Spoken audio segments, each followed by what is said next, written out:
네, 오늘 창세기 11강을 시작하겠습니다. 오늘의 주제는 이제 족장 야곱입니다. 야곱에 대해서 일단 야곱은 이렇게 이름 지으면 좋을 것 같아요. 하나님과 최초로 맞짱 뜬 사람이다, 이거죠. 싸운 사람. 이게 야곱의 대표적인 상징이에요. 그러니까 아브라함도 하나님과 뭐 싸웠다, 파이팅했다라는 것은 아무도 없어요. 그런데 이 야곱만이 하나님과 싸운 이 이미지가 이제 야곱이죠. 25장부터 38장까지지만은 실제로는 거의 뭐 50장까지 나오죠. 마지막 야곱의 축복으로 야곱이 이제 축복하고 이렇게 해서 창세기가 끝나는 정도까지 나오니까 거의 굉장히 많은 장수를 차지하는 사람이 야곱입니다. 이 야곱이라고 하는 사람은 잘 아시다시피 이 이름이 여러분 영어 이름 프랑스, 스페인어, 뭐 독일어 대표적으로 뭐 그 정도까지만 했을 때 그 사람들 거의 이름이 다 성경에 있는 이름이에요. 그 중에 이제 야곱이라는 이름이 굉장히 많죠. 야곱. 이게 두 가지 뜻이 있는데 하나는 발꿈치를 잡은 자라는 뜻이거든요. 발꿈치를 그 나올 때 뒤꿈치라는 뜻입니다. 아케브라는 말이 뒤꿈치인데 이 쌍둥이 태어나올 때 이게 이걸 잡고 나왔거든요. 그래서 이제 이거를 야콥, 아케브, 우리는 이제 야곱. 그리고 속이는 자라는 뜻이에요. 사기꾼이라는 뜻이에요. 쉽게 말하면 사기꾼. 그러니까 야콥, 이게 좋은 뜻은 아닌데 아무튼 그 다음에 대체하는 자 이렇게 되는데 야곱은 그래서 이 이름이 좋아 보이세요? 그래서 이름이 나중에 이스라엘로 바뀌지 않습니까? 이스라엘로 바뀌는데 이 이스라엘이라는 이름이 하나님과 이게 엘이 하나님이잖아요. 하나님과 싸우다는 뜻이에요. 하나님과 싸우다. 그런데 놀라운 것은 지금 이스라엘 민족이 자기네들을 국가 이름을 택할 때 아브라함, 이삭, 요셉으로 하지 않고 왜 이스라엘로 했을까? 이스라엘. 그 세 번째 족장 야곱의 이름을 따서 야곱이 야복 강가에서 하나님과 밤새도록 싸우다가 환도뼈가 부러지고 에서를 만나게 되는 그 역사적인 사건, 그 기도 사건, 하나님 체험에서 얻은 그 이름 이스라엘이라고 해라. 너 야곱이라고 하지 마라. 하나님이. 그때 얻은 이름이 왜 이스라엘이 한 민족, 한 국가의 이름이 됐겠는가 생각해 볼 만한 이름이에요. 그러면 이 사람들은 어떻게 생각했어요? 이스라엘 사람들은 자기네들 이스라엘 하면 야복강에 있는 야곱의 생각이 나고 그 야곱이 이름을 바꿔서 하나님과 싸웠다.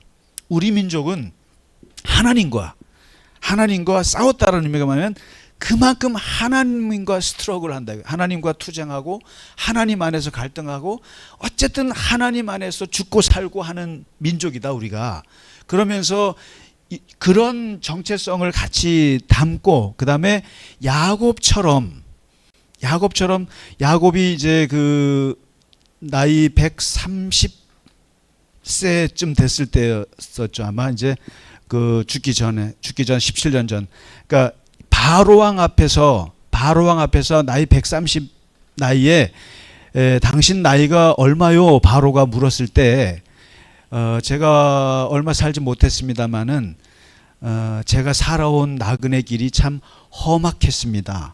험악한 세월을 130년 살았습니다. 이렇게 얘기를 할 때 그 야곱이 자기의 인생을 되돌아보면서 험악한 나그네 세월을 얘기했을 때 그에게서 그 야곱의 인생이 보여주는 게 바로 고난이에요. 고난과 시련 그리고 엄청나게 험악한 인생. 이게 이스라엘 민족 자기네 역사하고 똑같아요. 그러니까 이스라엘 사람들은 자기네가 살아왔던 그 역사 자체가 야곱하고 비슷하다는 거예요. 맨 이 나라 저 나라 끌려가면서 박해를 당하면서 거기서도 살아나기 위해서 끊임없이 투쟁하고, 어떨 때로는 인물을 키워서 이인자 요셉 같은 그 제국의 총리로 올라가고. 여러분, 이 유대인들의 그 남의 나라에서 2등 시민으로 살면서 했던 그 사람들의 모델이 뭐냐면은 국무총리예요. 그러니까 그게 누구냐면 다니엘이. 그러니까 왕이 될 수는 없잖아요. 왕의 측근으로 올라가야만 우리 민족이 살 수 있다는 것 때문에 그런 게 많아요. 다니엘 같은 사람, 요셉 같은 모델들. 그다음에 이제 실제로 미국의 키신저. 그다음에 뭐 웬만한 국무장관 높은 자리에 있는 사람을 다 유태인들이 자리 잡는 게 이런 게 있어요. 왜냐하면 살아나야 되기 때문에 자기네가. 그런 야곱과 같은 인생을 이스라엘은 살았기 때문에 자기네가 이 야곱에게서 가장 많은 아이덴티파이죠. 그러니까 자기 정체성을 느끼는 게 야곱입니다. 그래서 이제 이 야곱이라는 말이 워낙 유명해서 이게 영어로는 제임스예요, 여러분. 제임스 들어보셨죠? 제임스. 그 다음에 이제 영어 이름 중에 제이콥이라는 것도 있어요. 제이콥이라고도 하고, 이것도 제임스라고도 하고. 그리고 스페인어로는 뭔지 아세요? 디아고라고 들어보셨어요? 티아고. 거기다가 산을 붙이면 산티아고 들어보셨어요? 산티아고가 야곱이에요. 산티아고. 그리고 이 산티아고 세인트 야곱이에요. 세인트 야곱. 이게 산티아고가 누구냐면은 예수님의 제자. 제일 먼저 죽은 사람이 야고보 있죠. 야고보. 성경에서는 야고보라고 또 나와요. 신약에서는. 그러니까 구약에서는 야곱인데 이게 신약에서는 이제 야고보. 그래서 이 야고보가 영어로는 제임스. 아시겠죠, 이제? 산티아고 하니까 이상하죠. 산티아고. 예. 자, 예, 그게 다 야고보에서 야곱의 이름을 딴 거예요. 독일어로는 야콥이라고 그래요. 자콥. 그리고 이제 프랑스어로는 자크라고 들어보셨어요? 자크 시락 대통령 들어보셨죠? 자크 데리다, 자크 락강, 자크. 그게 다 야곱에서 나온 영어 뭐 이런 말들이에요. 그러니까 우리가 평소에 다 들어봤던 말들이 많은데 그게 다 보면 이렇게 추적해 보면은 저게 성경에 있는 이름들이 너무 많아요. 뭐 피터 누구예요? 피터 베드로잖아요. 존은 누구예요? 존 요한이잖아요. 요한이죠. 예. 뭐 조수아는 여호수아. 그러니까 엄청나게 많아요. 하여튼 거의 다. 그러니까 필립. 뭐 예수님의 12제자는 너무 많이 잘 팔리고 있고, 그다음에 그 중에 많이 팔리는 게 요셉. 그다음에 이제 많이 팔리는 게 야곱이죠. 이삭도 많죠. 아이작 들어보시죠. 아이작. 그다음에 아브라함은 누가 씁니까? 에이브라함 링컨. 그러니까 아브라함. 뭐 엄청나게 많은데 이 야곱이 이런 이름인데, 이 야곱은 일단 기본적으로 세 번째 족장이에요. 일반적으로 말할 때. 그리고 이스라엘 민족의 아버지예요. 그러니까 이스라엘의 가장 최고의 조상은 아브라함이죠. 그런데 야곱은 이스라엘이라는 이름을 만든 사람이기 때문에 이스라엘의 아버지예요. 그리고 왜 그러냐면은 이제 우리가 이 야곱 공부할 때 12지파가 나와요. 그러니까 이스라엘의 모든 행정구역은 12지파로 이루어졌어요. 근데 이 12지파가 누구에게서 나옵니까? 12아들에게서 나온 거예요. 누구의 아들? 야곱의 12아들에게서. 그래서 이게 그렇습니다. 아브라함은 하나님이 자식을 하늘의 별같이 줄 거야 라고 했지만 실제로는 준 게 기껏해야 이스마엘, 첩의 자식, 본처의 자식은 이삭. 그리고 이삭조차도 자식을 겨우겨우 20년 만에 리브가가 나서 쌍둥이를 야곱하고 에서만 대랑 둘밖에 못 낳았어요. 그런데 3대에 가가지고 이 야곱이 완전히 다산의 그냥 상징이 됩니다. 무려 4명의 여자로부터 12명의 아들과 1명의 딸 12남 1녀를 낳아요.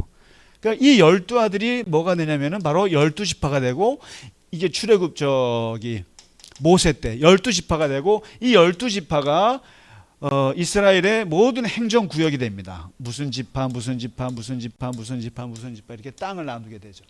그렇게 해서 아주 여기에서 12지파에서 누가 나오냐면은 바울이 나오고 예수님이 나오고 나와요. 무슨 지파? 예수님 무슨 지파예요? 유다 지파. 바울은 무슨 지파예요? 베냐민 지파. 지금 예를 들면 지금 팔레스틴에 그렇게 학살을 그렇게 하고 있는 그 네타냐후가 어느 지파예요? 베냐민 지파죠. 잘 보세요. 베냐민 네타냐후라고 그러잖아요. 베냐민 네타냐후라는 말이에요. 그러면 이 사람은 자기가 베냐민 지파예요. 그러니까 이제 이 야곱의 12아들을 제가 이제 요건 한 번 더 정리해 드릴 텐데, 그게 왜냐하면 이스라엘의 역사를 공부하려면 구약을 이 지파를 모르면 안 되거든요. 그래서 그거 하여튼 이스라엘의 아버지고, 그 다음에 야곱은 하나님과 겨루어서 싸운 사람이라는 거. 이게 하나님과 겨루었다라고 하는 것은 성경의 유일한 사람이에요, 야곱이. 왜냐, 이게 참 매력이 있어요.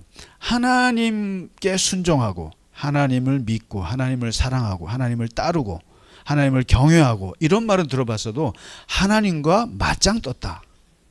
속된 말로 하나님과 싸웠다. 이거는 아주 매력 있는 개념이에요. 이게 인간적으로 얼마나 힘들었으면 하나님과 싸우지? 얼마나 힘들었으면 하나님과 싸우지? 이런, 그래서 보세요. 이스라엘 사람들이 왜 야곱의 이름을 자기네 나라 이름으로 했을까라고 생각했을 때 거기에서 큰 매력이 있는 거예요. 나는 하나님과 평생 싸웠어. 굉장히 인간적이죠. 어떤 면에서. 사람이 나는 하나님과 평생 순종했어. 나는 하나님께 평생 하나님을 사랑했어. 그것도 좋지만 나는 하나님과 평생 싸웠어. 내 욕망과 하나님과 뜻이 맨날 부딪혔고, 나는 내가 하고 싶은 것은 하나님이 또 나를 뜯어 말리고, 그리고 나는 그래서 맨날 하나님 앞에 투쟁하고 갈등하고 이렇게 했어. 멋있지 않아요? 멋있지 않아요? 이게 인간이에요.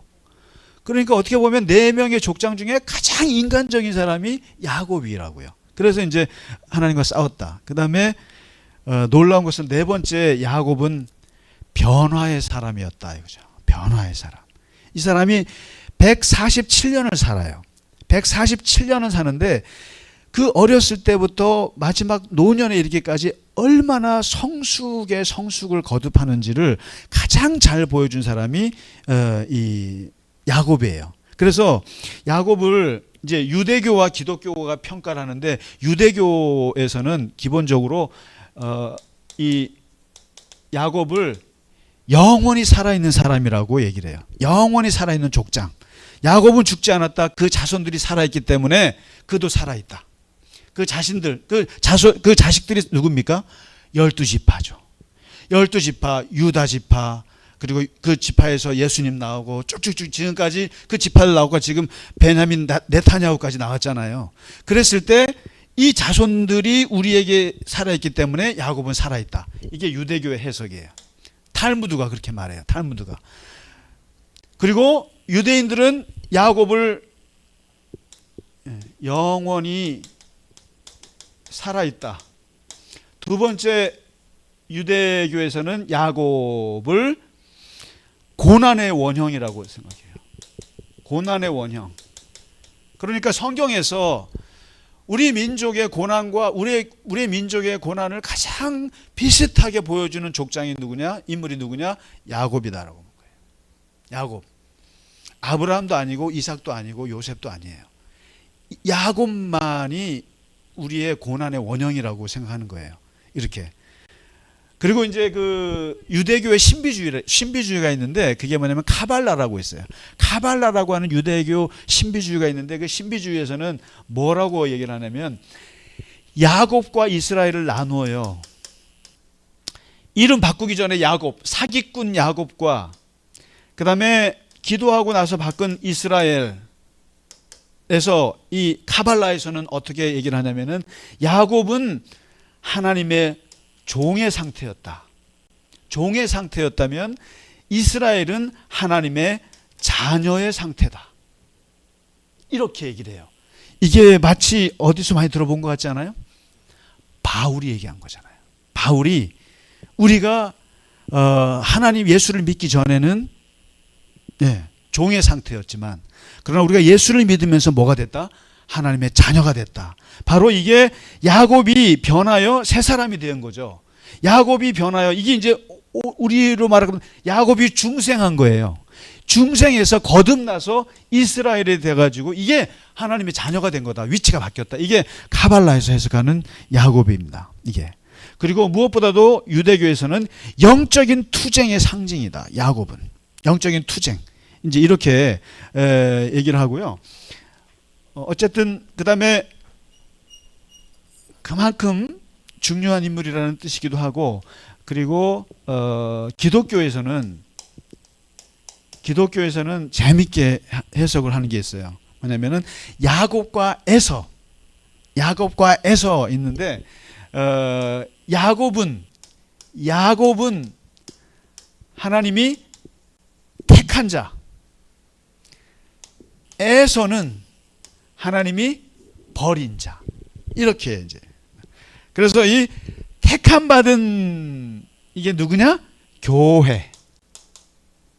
버림받은 게 누구냐? 유대교. 이렇게 이제 해석한 적이 있어요. 그리고 이제 기독교도 마찬가지예요. 영적인 성장을 가장 잘 보여주는 대표적인 모델이다. 영적인 성장. 보세요, 이제. 이 사기꾼에서 정말 성숙한 그 인간이 되기까지의 모든 성장 과정을 보여주는 전형이 바로 이거다. 야곱이다. 그리고 실제적으로 가장 인간적인 인생을 가장 잘 보여준 사람이 바로 야곱이다. 너무나 나랑 비슷하다. 이런 평가를 하고 있습니다. 자, 그러면 이제 본격적으로 오늘 야곱은 한 몇 주 다루게 될 거예요. 왜냐하면 그 장수가 굉장히 길고 아주 큼직큼직한 사건들이 있기 때문에 그렇습니다. 먼저 야곱은요, 147년 한번 이렇게 보시면 돼요. 이제 태어났을 때부터 이제 청년기가 있는데 이게 태어났을 77세까지가 이렇게 나죠. 그러니까 이게 에서랑 어렸을 때 싸우지 않습니까? 근데 우리는 볼 때 이제 이게 어렸을 때 열 몇 살 때 싸운 거보다 생각하는데 사실은 요 청년기가 77세까지예요. 77세라고 볼 수 있고 요게 그래서 요때 이제 이런 게 일어나죠. 여러 가지 이제 장자권 가지고 뭐 하고 일단 요거는 나중에 다루도록 하고요. 두 번째 인생은 이제 중년기라고 말할 수 있는데 중년기가 언제냐면은 77세부터 97세까지예요. 이게 뭐냐면 집에서 이제 쫓겨나게 되죠. 집에서 이제 떠나게 되죠. 형 에서를 속이는 바람에 해서 집을 떠난 게 77세예요. 예.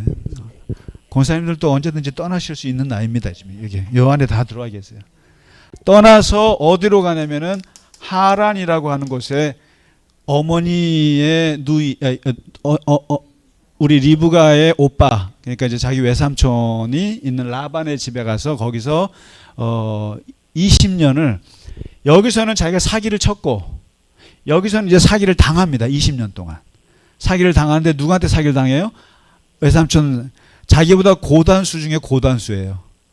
갔더니 딸이 둘이 있는데 둘째 딸한테 눈이 맞았는데 둘째 딸 그러려면은 7년 일해봐. 아차 기어봐. 그럼 줄게. 그래도 7년 일하고 결혼식 날 딱 들어갔더니 못생긴 레아가 들어와 앉아 있어요. 그래서 이게 뭡니까? 그랬더니 야, 언제부터 시집 보내는 게 법이야. 진짜 또 갖고 싶으면 7년 더 해. 그래서 14년 여기서 골고, 그리고 또 해서 6년을 더해서 20년을 여기서 아주 그냥 죽어라고 고생하면서 여기서 자식들을 낳죠. 결혼을 하고 애를 낳고 여기서 재산을 드리고, 그리고 도저히 외삼촌한테 있으면 안 되겠다 해서 돌아오는데, 이게 이제 장년기가 됩니다. 장년기 97세에 Back to my home 해서 이제 집으로 돌아갑니다. 4명의 여자와 12명의 자식들을 하여튼 데리고 쫙 돌아가는데, 갈 수 있나요? 고향 가면 누가 있어요? 에서가 있잖아요. 죽이려고 하는 에서가 있죠. 자기 장자권을 뺏은 동생. 그래서 여기서 바로 형이 무서워가지고 막 그러다가 여기서 야복강에서 하나님 체험을 하잖아요.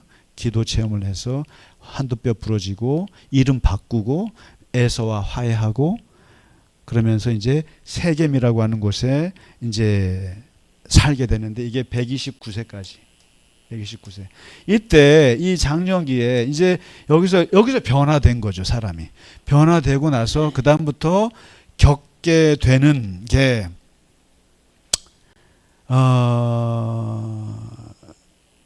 이제 이렇게 여기서 이 나이에 어마어마한 일을 겪게 되는데, 중년기까지는 자기가 그렇게 당사자가 겪었다면은 장년기에는 자식들 때문에 겪게 되는 고난을 당합니다.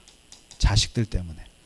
이게 뭐 13남 1녀를 두셨으니, 그 다음에 여자가 4명이나 되니까 그 사이에 그 갈등이라는 게 오죽하겠어요. 거기다가 야곱이 이러면은 편애를 하지 말아야 되는데 성격상 또 편애를 또 하고, 그러면서 뭐 애 잃어버리고, 그다음에 딸은 강간당하고, 그리고 또 우리 여동생 강간당했다고 또 자식들이 가서 동네 청년들 다 죽여버리고, 그러면서 동네에서 쫓겨나고, 그리고 또 형제들끼리 또 안 좋아서 요셉을 또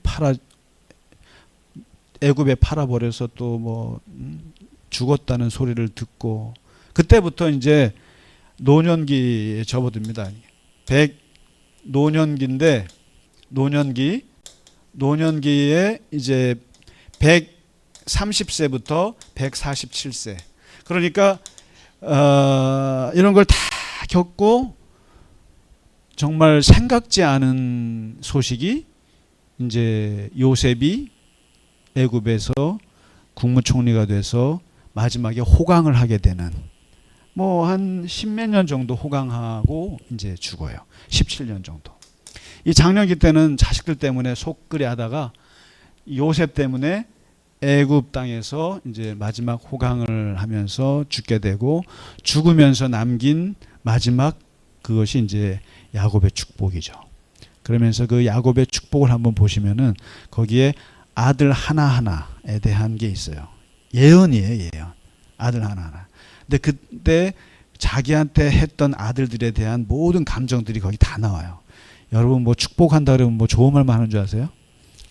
그래서 뭐 특히 큰 아들 같은 놈은, 르우벤 같은 놈은 착하거든요.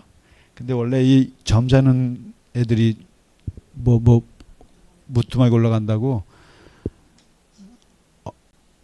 저 라헬의 여종 빌하랑 같이 그냥 막 하는 바람에, 쉽게 말하면 어머니하고 그런 짓을 해가지고 완전히 그 장자권 잃어버리고, 뭐 하여튼 그런 자식들에 대한, 그래서 그 인생을 147년을 이렇게 4기로 나눌 수 있어요. 4개로 나눌 수 있는데, 이런 일단 틀 거리 안에서 이제 다음 주는 한 주 쉬시고, 추석 쉬셔야 되잖아요. 쉬시고 이제 하는데, 일단은 오늘 하나만 하고 마치겠습니다. 이제 그 청년기, 그러니까 태어났는데 태어났는데 이게 쌍둥이잖아요. 근데 태어났을 때 이 발꿈치를 잡았다는 게 심상치 않은 거예요. 이게 뭐냐면 쌍둥이라 할지라도 먼저 태어나는 애랑 둘째로 태어나는 애랑 해서 인생이 바뀌는 거예요. 나올 때는 발꿈치 잡고 거의 동시에 나왔단 말이에요. 그러나 나왔더니 이게 뭐냐면 장자에게는 재산의 3분의 2가 돌아가요. 그러니까 이게 이스라엘하고 우리나라가 비슷한데 이 자식에 대한 이게 굉장히 강해요. 그리고 자식이 없으면은 이게 이어지지가 않아요. 우리의 생명이라는 게. 그러니까 근데 그러다 보니까 아버지를 부모를 돌볼 사람은 장자밖에 없어요. 그러니까 장자한테 재산이 굉장히 많이 가고 모든 면에서 장자가 갖고 있는 권한이 어마어마했어요. 그런데 그게 팔꿈치 하나 잡고 나온 건데 이게 완전히 에서와 자기는. 그리고 이제 야곱과 에서가 딱 태어났는데 에서는 뜻이 붉은 털이란 뜻이에요. 몸이 너무 얘가 붉어. 그래갖고 에서라고 지었는데 얘는 맨날 나가 노는 걸 좋아하고 나가서 사냥하고 뭐 잡고 근데 그걸 잡아가지고 누구한테 갖다 줘요? 아버지한테 갖다 줘. 그러니까 아버지 이삭은 에서를 좋아하고 근데 야곱은 성격이 너무 조용해요. 너무 조용하고 여성스럽고 애가 그냥 맨날 그러니까 부엌에서 놀아요. 누구랑? 엄마랑. 그래서 이 집은 두 파로 갈라져요. 어머니하고 야곱, 아버지하고 에서 이렇게 갈라지게 됩니다. 근데 여기서 그때 이 야곱이 어떤 생각을 하게 되냐면은 야곱은 머리가 조용한데 굉장히 이 멀리 바라볼 줄 아는 거죠. 장자권이라고 하는 보이지 않지만 그 권한이 얼마나 중요하다라는 것을 잘 알고 있고 에서는 그런 개념이 없어요. 그런 개념이 없는데 언젠가 에서가 사냥하고 돌아왔을 때 배가 고파할 때 야곱에게 팥죽을 달라고 하거든요. 근데 이때 팥죽을 놓고 거래를 하기 시작합니다. 야곱이.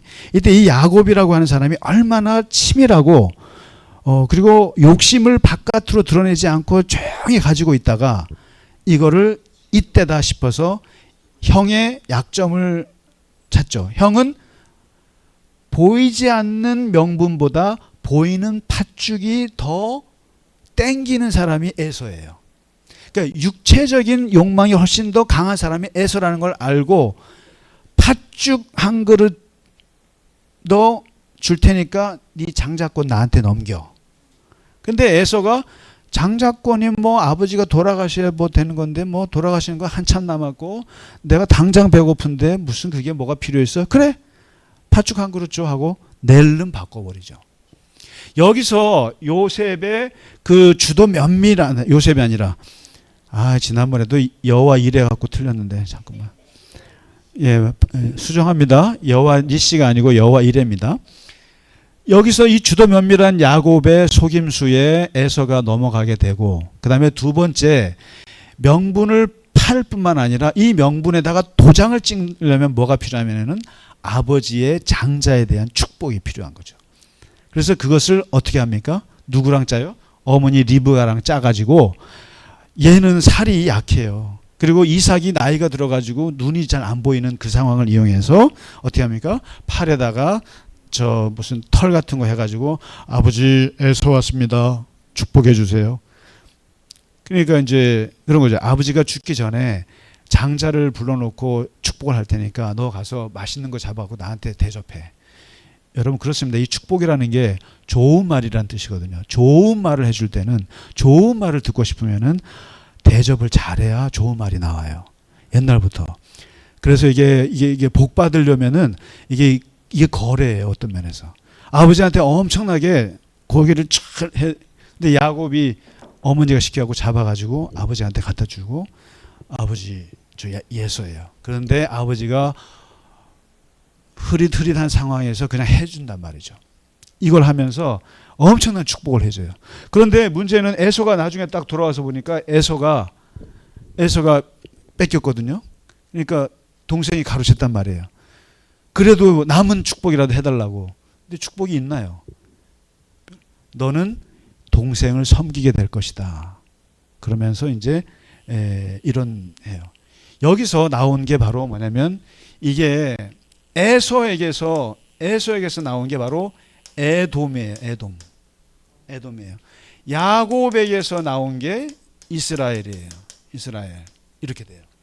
에돔 출신의 유명한 사람이 누구예요? 헤롯 대왕이에요. 헤롯 대왕. 그러니까 에돔 예수님 때 그 사도행전 두루두 나오는 헤롯 있죠? 헤롯 대왕, 헤롯 안티바스, 헤롯 빌립, 헤롯 아그리빠 나오잖아요. 그 사람들이 다 에돔 출신이에요. 그러니까 이스라엘 입장에서는 완전히 이방인이라고 하기에는 아니고, 왜냐하면 야곱의 형이니까. 그러니까 사촌지간에 이제 이거죠. 아무튼 이렇게 해서 에서가 여기서 빼앗기고, 그리고 이제 어떤 게 벌어지냐면은 평생 원한이 여기서 만들어지죠. 장자권을 뺏었다는 것 때문에. 그래서 죽여버리겠다. 그때 여기서 슬픈 운명의 사람이 나오는데 그가 누구냐면 바로 리브가입니다. 레베카. 어머니 레베카. 두 아들의 목숨을 건 갈등 사이에서 그것을 조장한 면도 있죠. 어머니가. 조장한 면도 있기 때문에 있는데 결국 큰아들이 작은아들을 죽이려고 하니까 어머니가 어떻게 합니까? 너 집 떠나라. 집 떠나라. 이러다 죽겠다. 이러다가 내 눈앞에서 자식들 죽는 거 보겠다. 그래서 떠나라. 어디로요? 저 하란에 있는 우리 오빠네 집으로 가. 그리고 거기서 며칠만 있다가 오렴 했던 세월이 20년. 아마도 야곱이 그렇게 돌아오고 싶었던 이유는 아마 어머니 리브가를 보고 싶었지 않았을까. 그런데 돌아와서 어머니 리브가를 만났다는 게 성경에 없어요. 아마 봐도 없어요. 그래서 그냥 상상하기로는 돌아가시지 않으셨겠나. 그래서 일단은 요 청년기 때만 보고요. 그리고 이제 첫 시간이니까 한번 요것만 좀 참고로 보고 마치도록 하겠습니다. 야곱은 좀 보셔야 될 것 같아요. 이 돌아다닌 인생이 네, 여기에요. 브엘세바. 네. 브엘세바 여기서 이제 살다가 이렇게 해서 이제 도망가서 여기 베델이라고 하는 곳에 가서 여기서 여기 이제 이스라엘을 지도는 간단합니다. 그냥 이렇게 해놓고 여기가 사해예요.